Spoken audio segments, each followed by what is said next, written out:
I don't know, 8 minutes.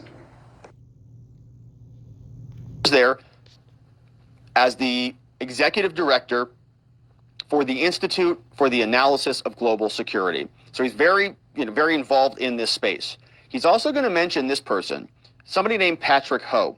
Patrick Ho is a person who was convicted of crimes, went to trial, goes by the name Chi Ping Patrick Ho.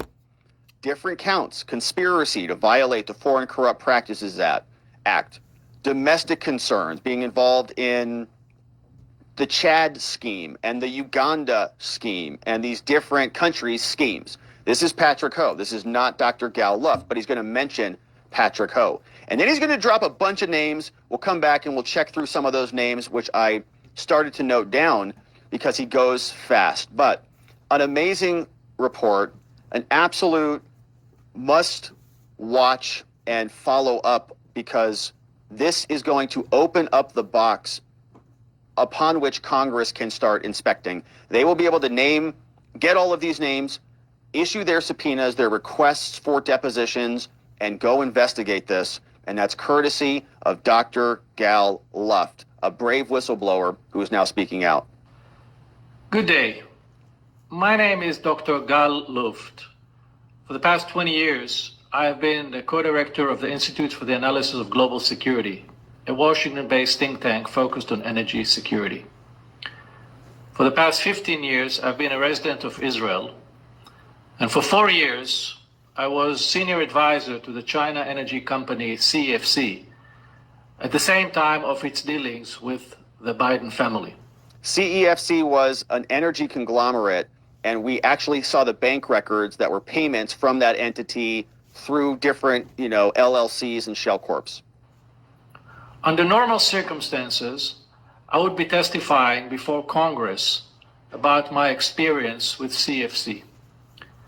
Sadly, due to circumstances I shall describe here in this video, I am forced to tell you this story via video.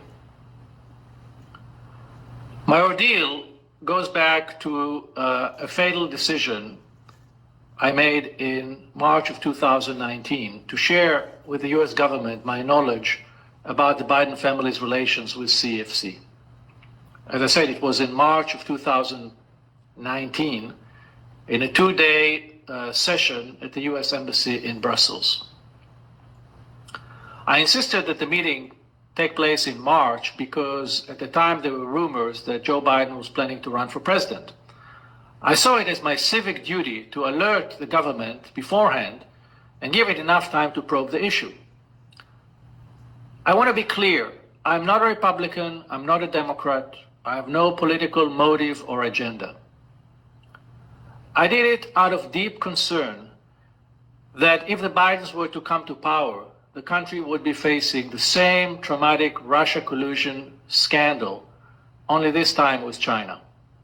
And only this time it's real. The Russian collusion scandal was a fake hoax perpetrated by the Democrats. This is actual criminality.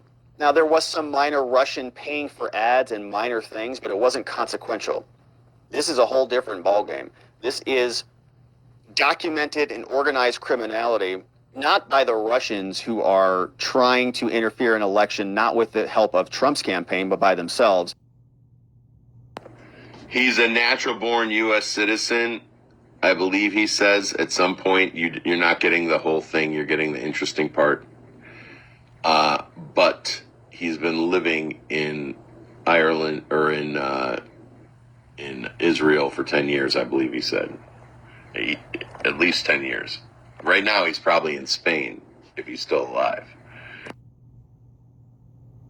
This is an active conspiracy with a vice president who is now running for president. Back in 2019. Trump was still there, but he was running for president. Let me just be clear on the timeline because I smashed a lot of thoughts together. Trump was in office. Biden was considering running for the 2020 election back in 2019. Because of the DOJ's cover-up, this is exactly what happened. The DOJ sent to Brussels a delegation of 6 people, 2 prosecutors from the Southern District of New York by the names of Daniel Reichenthal and Catherine Ghosh, Names. and 4 FBI agents. One of them, Southern District of New York, huh? Sounds familiar. was Special Agent Joshua Wilson from the Baltimore Field Office, which also happens to cover the state of Delaware. Names. FBI. Now you want to ask yourself, why did the government dispatch to Europe so many people? Why 6? To cover Why it not up. 2? The answer is that they knew very well that I'm a credible witness and that I have insider knowledge about the group and the individuals that enriched the Biden family. Over an intensive 2-day meeting, I shared my information about the Biden family's financial transactions with CFC, including specific dollar figures. I also provided the name of Rob Walker, who later became known as Hunter Biden's bagman. Yet, as we now know today from the whistleblower testimony, Gary Shapley, it Shout took out. the DOJ a whole 21 months to probe the issue and to actually talk to Walker. But 21 perhaps the most alarming information I revealed was of a mole within the DOJ who shared classified information with Hunter Biden and his Chinese partners.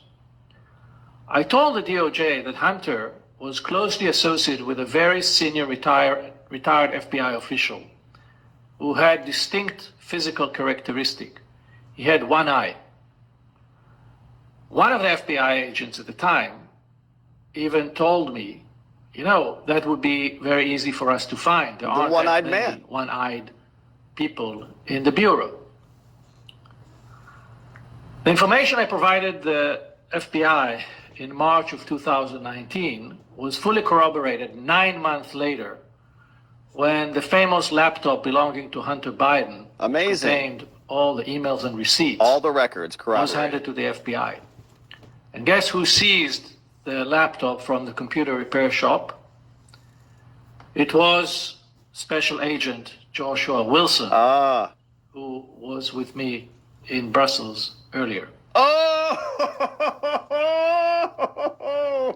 Oh, man. So, you know that he meets with these U.S. attorneys and sits with this guy, Joshua Wilson, tells him everything. Documents, Hunter's corrupt, James is corrupt, Biden's corrupt, CEFC, everything's transferring from the Chinese over to this shell company, over to this shell company, and it goes right into the bank accounts, and here's all the things you need. And they say, that's a very interesting story. We're going to have to investigate that, and thanks for your time.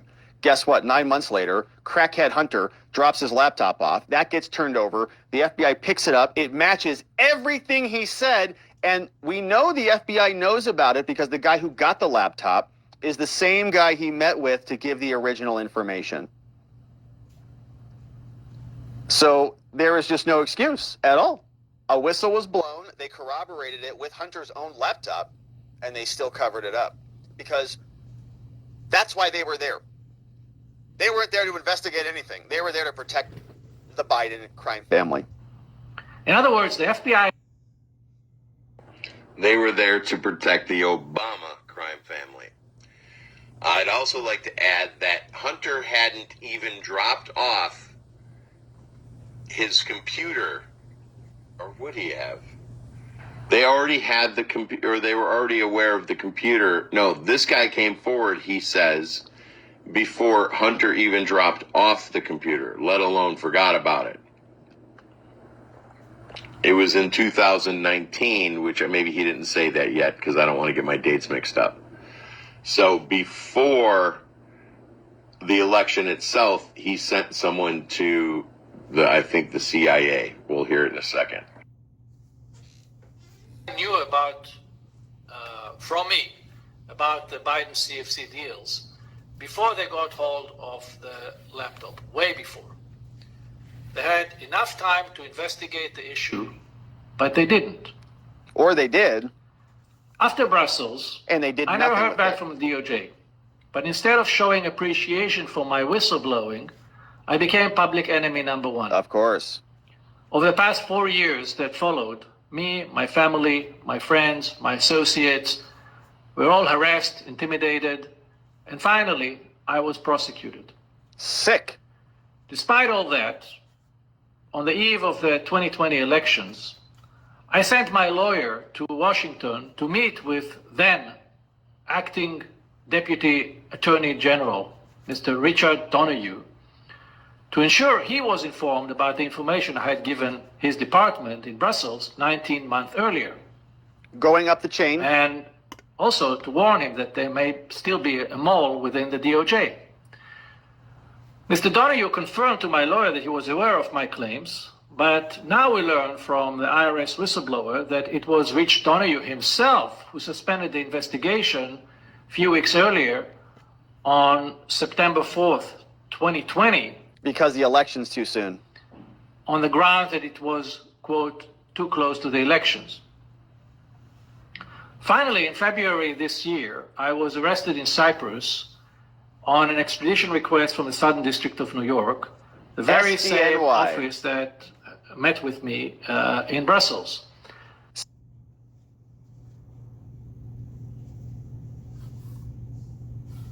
Same office, same agency that is considering Trump's removal request for his Manhattan prosecution brought by Alvin Bragg, the same SDNY where Donald Trump lost his E. Jean Carroll case, which was being heard by a judge in that location. Very, very awful district for Trump, which is why it's all originating there. The 7-count indictment said I violated the Arms Export Control Act, Right. and if I convicted, I would face up to 100 years in prison. While I was detained in Cyprus, I was portrayed in the international media as an arms dealer, even though I never traded a bullet in my entire life. In fact, nowhere in my indictment the DOJ claimed or presented evidence that I bought, sold, shipped, or financed any weapons. I was also charged with acting as an unregistered agent of CFC, which is a FARA violation. The DOJ says that I caused a payment of $6,000 a month to former CIA Director James Woolsey in order to put his name on an article I had ghostwritten for the China Daily newspaper.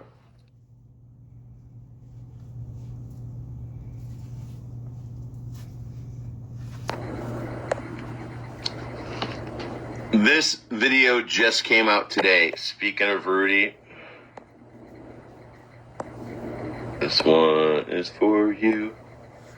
I circled the wrong thing there because my eyes suck.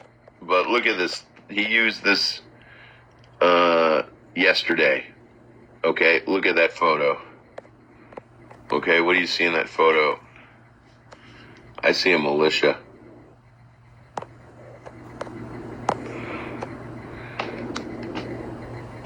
Yeah, the cocaine found thing. Very interesting and weird on that note. And then, of course, you know, Nikki B is in the lineup. She's in my scroll.